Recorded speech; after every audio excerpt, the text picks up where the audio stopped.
As so many people tell me to move on, just to get over it, and I can't. Like nearly half of all victims of sexual assault, Amanda knew the man court records show, forced him on her, even as she cried for him to stop.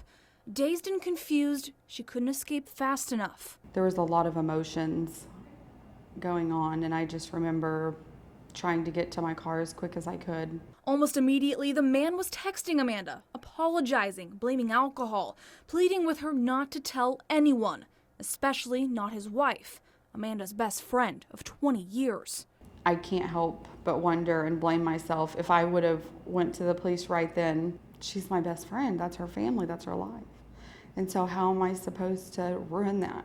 Often victims feel guilty. They're not quite sure if a crime has occurred because of the circumstances surrounding it. Rape prevention educator Samantha Wade says many sexual assault victims second-guess their own actions. And sometimes it's a process to get them to the feeling that it truly was not their fault. There was nothing that they did incorrectly. It's always the perpetrator's fault. Like 70% of sexual assault victims, Amanda struggled on whether to tell police.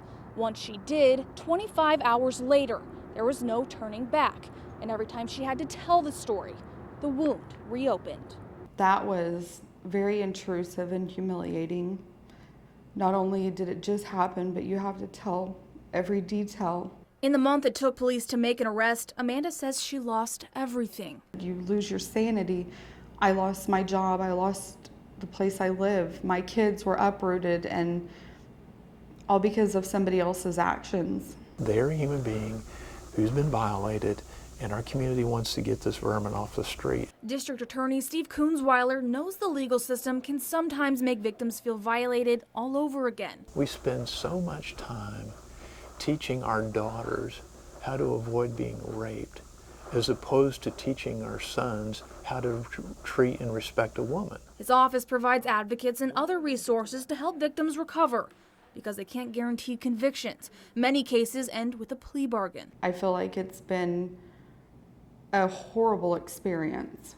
The state dropped the rape charge against Jacob Breeding. His attorney tells me he has always maintained his innocence, though court documents show Amanda had injuries consistent with sexual assault.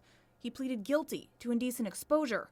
No prison time, but he will have to register as a sex offender. It's a big slap in the face that somebody can forcefully hold you down and violate you, have evidence, and then just say that that's the equivalent of indecent exposure.